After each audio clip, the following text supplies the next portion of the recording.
Bueno, todos los medios se están ocupando de el fallo de la Corte Suprema de Justicia de la Nación. Tuvimos recién una entrevista con Maximiliano Aguiar, que es sanjuanino y es sociólogo y presidente de la Asociación Argentina de Consultores Políticos. Bueno, como sanjuanino y como sociólogo nos contó un poco el abordaje, qué es lo que se ve desde la propia provincia, o cómo lo ve un sanjuanino, un tucumano de su terruño, lo que ocurrió más allá de las anomalías que él ha planteado con respecto a cuándo se inició todo este proceso. Yo comencé el programa el día de hoy sobre determinadas fórmulas que se han hecho a lo largo de la historia, fórmulas también entre esposos, para poder en esa alternancia tener una continuidad, entre hermanos, como fue el caso de la provincia de San Luis. Después los hermanos se pelearon, y me refiero a los hermanos Rodríguez A. Y hoy, paradójicamente, un hermano Rodríguez A acompaña porque ellos buscaban la alternancia.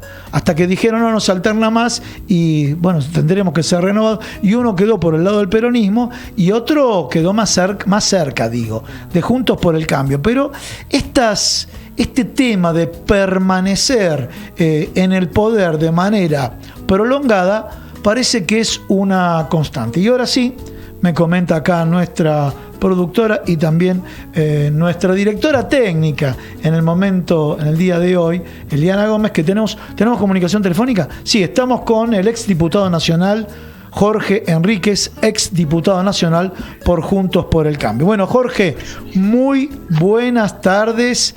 Y bueno, lo primero que voy a hacer es escuchar. ¿Cómo le va, estimado Jorge? ¿Qué tal? Muy bien, muy bien, muy bien. Bueno, ¿cómo comenzarías este tema? Porque ya se habló muchísimo de lo que comunicó en el día de ayer Patricia Bullrich, a quien vos acompañás. Bueno, también se comunicó lo que dijo, la referencia que hizo Mauricio Macri con respecto a los feudos. Ahora, como exdiputado, como hombre que trabaja junto con Patricia Bullrich, ¿qué valor agregado le podemos dar a este fallo con respecto a la independencia de poderes? Bueno, esto yo... ¿Hola? Sí, te escucho. Te escuchamos. Lo veo con suma preocupación porque se trata siempre de lo mismo. Ver cómo se perpetúan en el poder estos señores feudales, que lo único que quieren es el poder y lo que roban. Hay que decirlo claramente. Porque perpetuarse en el poder y ver lo que está sucediendo en las provincias, en algunas provincias es claro que se lo hacen en puro y exclusivo beneficio propio. Nosotros, por ejemplo, el tema de Tucumán. Tomamos el tema de Tucumán. Tucumán siempre se ha manejado así. En Tucumán, esa provincia es directamente un feudo, con algunos intervalos de algún gobierno de signo contrario, fue siempre un feudo.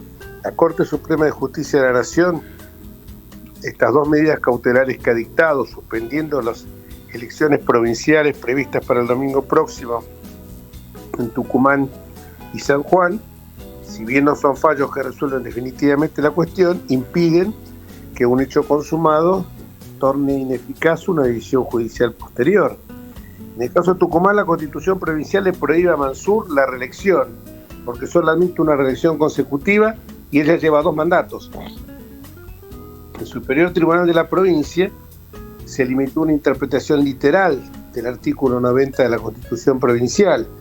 Consideró que ante la falta de prohibición expresa debe entenderse que el gobernador que ha cumplido 2 periodos consecutivos puede postularse a vicegobernador. Y no es una trampa, porque el tipo después tiene 2 periodos consecutivos de gobernador, se presenta para vice, lo hace renunciar al gobernador y queda como gobernador de la provincia. O sea que si triunfa la fórmula, Mansur podría hacer renunciar al gobernador y asumir la gobernación para que la prohibición de elecciones indefinidas dispuesta por la Constitución provincial quede en letra muerta. Pero además hay otra cosa ahí. Sí. Las elecciones en la provincia de Tucumán deben hacerse 60 días antes de la asunción del nuevo gobernador, por Constitución. ¿Esto qué es lo que nos indica?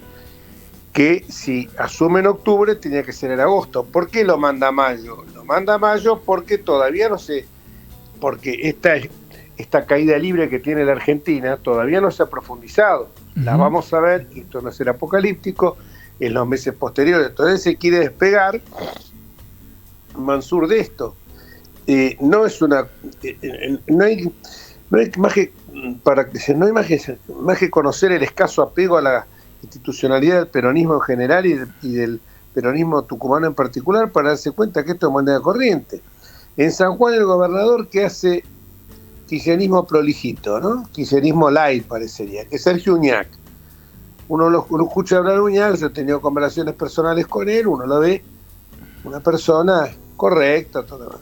Resulta que prendo la televisión hoy en el estudio y aparece que en Calingasta una familia en las condiciones infrahumanas que vive, no recibe plan trabajar, no recibe, construyen su casa con ladrillos que ellos mismos lo fabrican, no reciben ni quieren recibir nada del gobierno. ¿Saben por qué? Porque el gobierno ignora lo que está pasando en Calingasta, el gobierno de San Juan. Entonces, ¿qué hizo? La Constitución determina que el gobernador y el vice duran 4 años y pueden ser elegidos consecutivamente hasta 2 veces. Lo que estén habilitando la candidatura de Uñac, que va por su tercer periodo, ya que antes de ser 2 veces gobernador, fue vicegobernador. Esto es lo que era siempre el peronismo, ¿sí? Esto no es nada nuevo, esto es, ya sabemos nosotros que ha sido la manera que se han conducido para perpetuarse en el poder. Y los Kirchner, que vinieron de Santa Cruz con ese modelo que lo habían generado primero en Gallego, después en la provincia, dijeron, como en el fútbol, el equipo que gana no se toca. Entonces, ¿qué es lo que hicieron? Trasladaron ese modelo a la nación. Pero ¿qué pasa? Como la nación, la posibilidad de reelección es la Constitución Nacional permite hasta un periodo que sea reelecto. Entonces, ¿qué inventó Néstor? El plan 4x4, no es la camioneta, ¿eh? El plan 4x4 era 4 años Néstor, 4 años Cristina, 4 años Néstor, 4 años Cristina. Y así violaba la Constitución, pero la Constitución, el espíritu que tuvo la reforma del 94, es que si vos integras la fórmula, no podés después ir como gobernador de la provincia. Esto es lo que nosotros nos molesta bastante cuando uno ve estas cosas que se manosean permanentemente la Constitución. Ese modelo 4x4 quedó trunco, obviamente, por la muerte de Néstor. Pero esto es lo que han hecho siempre. Fíjate en Santiago del Estero los Zamora. Hizo que Zamora Bueno, pero ahí radica la pregunta. A ver, ¿cuál es el formato a lo largo de nuestra historia política? Hermanos, matrimonios, sumado a reelecciones o formatos de gobernador, vicegobernador. También no merece toda la política un debate. Y yo te agrego algo, Jorge, que la idea es cómo lo ve el votante. También cuando uno cambia de una jurisdicción a otra, porque se terminó el mandato de una jurisdicción, entonces busca otra para seguir ocupando un cargo, ¿no? Que de pronto si está en provincia y ahora está en la Ciudad Autónoma de Buenos Aires y tan rápido. Hay muchas cosas en la política que están atadas al poder con todos estos tipos de formatos, ¿no lo ves así? Lo veo tal cual. Cuando cambian de jurisdicción y no tienen la residencia efectiva en esa jurisdicción, están violando también la Constitución. Pero estas cosas empezaron con las testimoniales, siguieron con Cristina. No se olvidaron que Cristina es oriunda de La Plata, pero vivió siempre en Santa Cruz. Cristina a veces fue. Lo que pasa es que la Constitución tenía que prever que si alguien es electo, ocupa un cargo electivo en el Congreso Nacional, evidentemente no puede ir después por otra jurisdicción distinta a la que originariamente obtuvo. Me parece que eso sería una manera...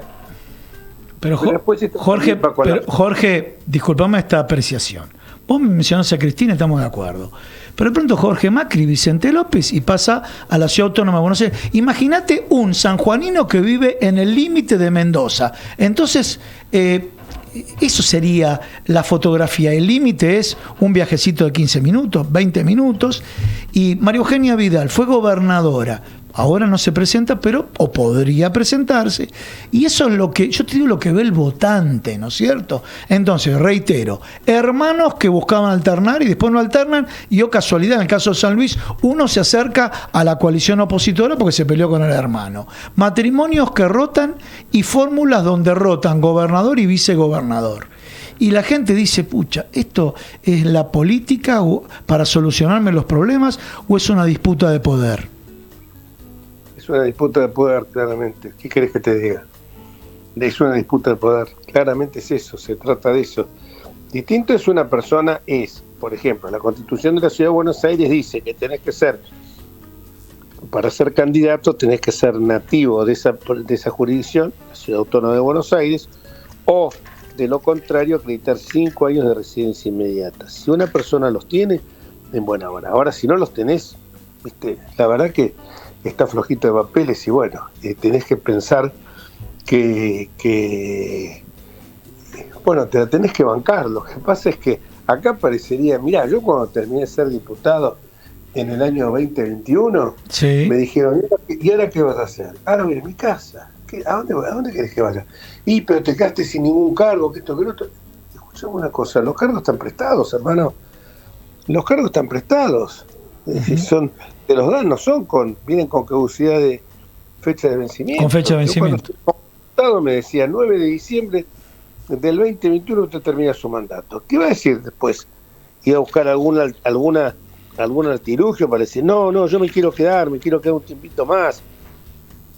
Entonces me parece que esto es lo que está degradando, y más que degradando, degenerando a la política argentina. Estos pasos de minué que se hacen de un lado al otro, y esto es lo que evidentemente hace que después la gente no tenga confianza y que aparezcan los Milei.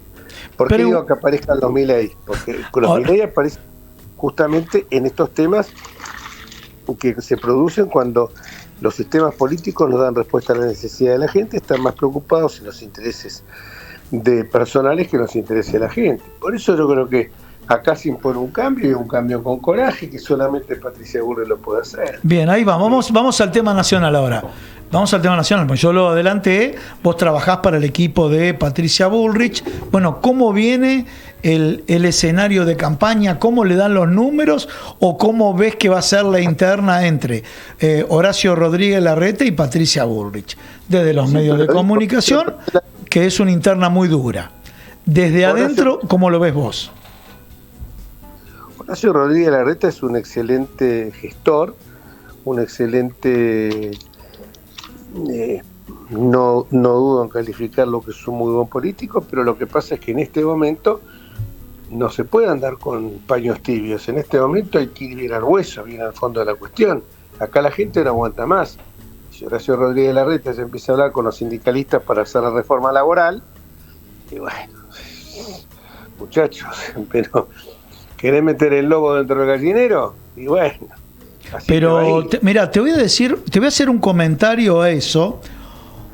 Un libertario de la UCD, Álvaro Alzogaray, cuando fue la reforma laboral, dijo: la reforma laboral deben discutirla con los representantes de los trabajadores, y lo que menos era sindicalista. O sea, el que no esté incluido o el que vayas a plantear un diálogo con ellos, ¿está mal per se? No está mal per se, pero si vos vayas a plantear un diálogo con ellos, si ya empezás a aceptar condicionamientos que ningún régimen, que ningún sindicato en el mundo te los pone, porque yo he estado en distintos lados y sé cómo funcionan los regímenes laborales, lo que se busca es que las fuerzas del trabajo y del capital actúen de consumo. Uh-huh. Ahora, si yo voy y le voy a consultar la reforma laboral, cómo hay que hacerlo, no, yo tengo que ir con mi reforma laboral y después la vamos a negociar. Pero ¿cómo te la voy a consultar a vos que durante, pero por Dios, cuando quisimos sacar en el año 83 la famosa ley Mucci, vinieron con la historia, nos querían, y eso que teníamos toda la fuerza en el momento, no nos alcanzaron los números, por un voto se perdió, pero hicieron lo imposible para que esa ley no saliera. Después, cuando se trató de tocar los sindicatos, apareció el tema de la Banelco, que realmente si uno lo ve con el tiempo, la verdad que nunca se pudo aprobar nada de lo que había pasado ahí. Y ahora cuando nosotros queremos hacer una reforma, imagínate, es una reforma previsional que era en beneficio de los propios beneficiarios de los regímenes jubilatorios, nos la recibieron con una salva de 14 toneladas de piedra. Imagínate cuando digamos, si ya están diciendo que van a prender fuego al país, entonces yo voy a poner a discutir, yo voy a tener los números en el Congreso, no voy a hacer, que no se preocupen, que no es una salvajada de echar gente a mansalva a la calle, que de eso no se trata ni nadie lo va a hacer. Lo que se trata de hacer una reforma laboral seria, una reforma laboral que contemple los intereses de las pymes. Se trata de hacer una reforma laboral que las pymes no estén sometidas a tener pasivos contingentes ni correr riesgo de ir a la quiebra por un juicio laboral. Esto yo lo he vivido mucho como abogado, pero lo que pasa es que sí, claro, al frente tenés a los Recalde, que siempre han sido los beneficiados de la industria del juicio, llevándose millonarias fortunas. Ya te están diciendo los Recalde, ojo, pero a los Recalde no les preocupa el interés de los trabajadores, a los Recalde les preocupa facturar ellos con los honorarios, padre e hijo. Esto lo he vivido cuando yo liquidé la caja de los abogados, de la caja de jubilación de los abogados, los que más aportes se habían hecho a esa caja, porque era un porcentaje de los honorarios, fueron los Recalde. Entonces a ellos no les conviene, a ellos no están viendo de que haya más fuentes de trabajo, sino lo que están viendo es que haya más juicios para enriquecerse ellos con los honorarios. Esta cosa hay que decirla, así como recién dijiste lo de que está mal, porque está pésimo, que alguien esté jugando al primo, al tío, a lo que sea, está pésimo, si no cumple con los requisitos legales. Ahora, si cumple con los requisitos legales, y bueno, la norma está, yo no puedo decir algo cuando hay una norma que establece lo contrario, pero lo que yo voy a lo siguiente es en el tema. Pero discúlpame, como estoy hablando con un abogado, y vos sabés que no solamente mi formación de periodista, sino en profesión de ciencias económicas estudiamos mucho derecho, y aparte tengo bases del derecho y demás, tenemos la norma y el espíritu de la norma. Y en el espíritu es que no sea reelecto. Y entonces, este tema, fórmula gobernador, vicegobernador, y violan el espíritu de la norma. Y el tema de los domicilios también viola el espíritu de la norma. Y bueno, obviamente que estamos en esta conversación, estamos hilando muy fino, que no es el problema del día a día. La gente tiene que el día viernes no, hoy saben que los alimentos le aumentaron en la ciudad un 10%, el viernes le dirán cuánto es a nivel nacional la inflación promedio, y la gente está atrás de eso, de llegar a fin de mes, ¿no? Y le está costando muchísimo. Pero bueno, también es menester decir que se ve también, por un lado, en algún sector, porque vos muy claro, Jorge, no para quedar bien con vos, dijiste, ¿qué voy a hacer cuando termino y vuelvo al llano? Dijiste, y ahora estás trabajando para volver, me imagino, para candidatearte como diputado y demás, que es obviamente un logro, pero no utilizando una serie de artilugios, porque muchos lo utilizan para sostenerse durante el tiempo. Porque no tienen otro, porque hicieron de la política una profesión. Entonces te viene con el cuento que la política es servicio. La política es servicio personal, no es servir a la gente para ellos, es servicio personal, servicio de la gente. Luego te viene con esa historia. Entonces el tipo que se acostumbra a esto se transforma en un profesional de la política.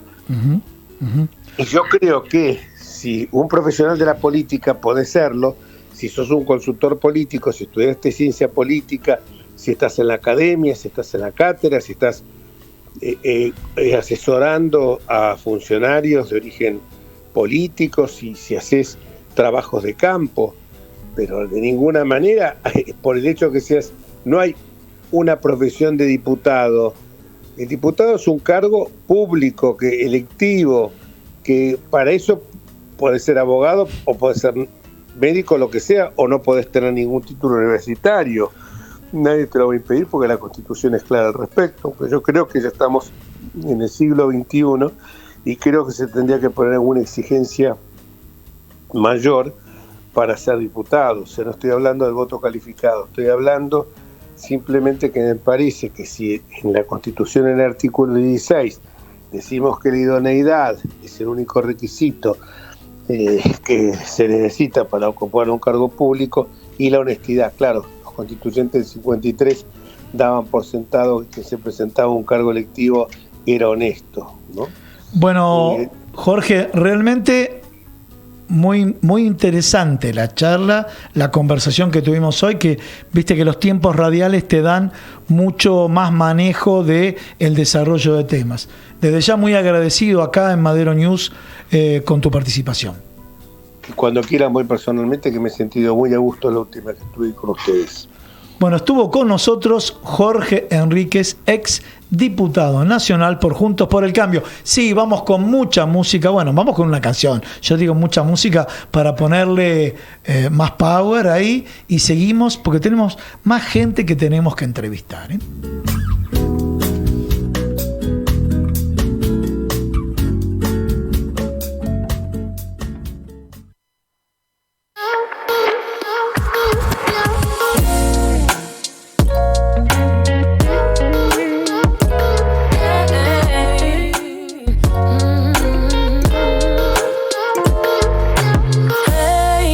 Você ainda não percebeu?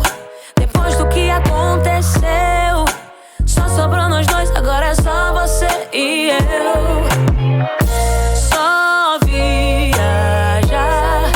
Nem pega o passaporte, cê me leva pra qualquer lugar. Sem hora pra voltar. Nosso amor ninguém supera. E se eu contar de uma novela, o que é nossa luz? E se cortarem a luz, a gente vai jantar à luz de velas. Você me traz sorte, é o meu talismã. Sonho com você, quero ter você todas as manhãs. Você me traz sorte, é o meu talismã. Sonho com você, quero ter você todas as manhãs.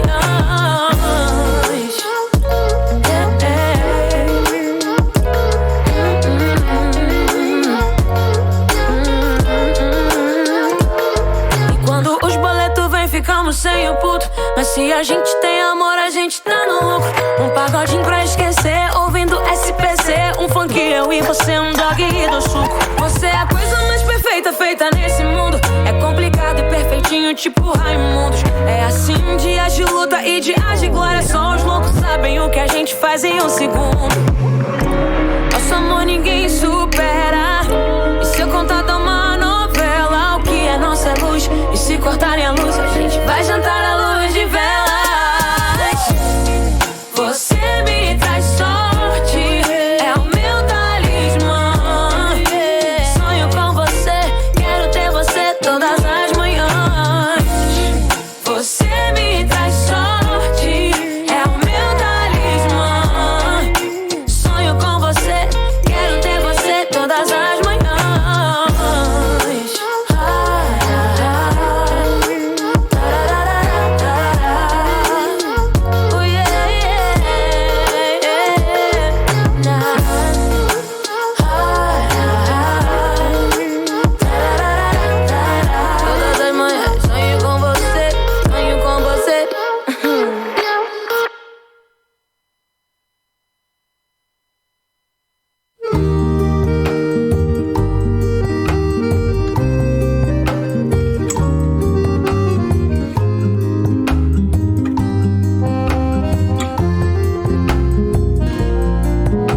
Jovem, me falta ar, mas quero bis.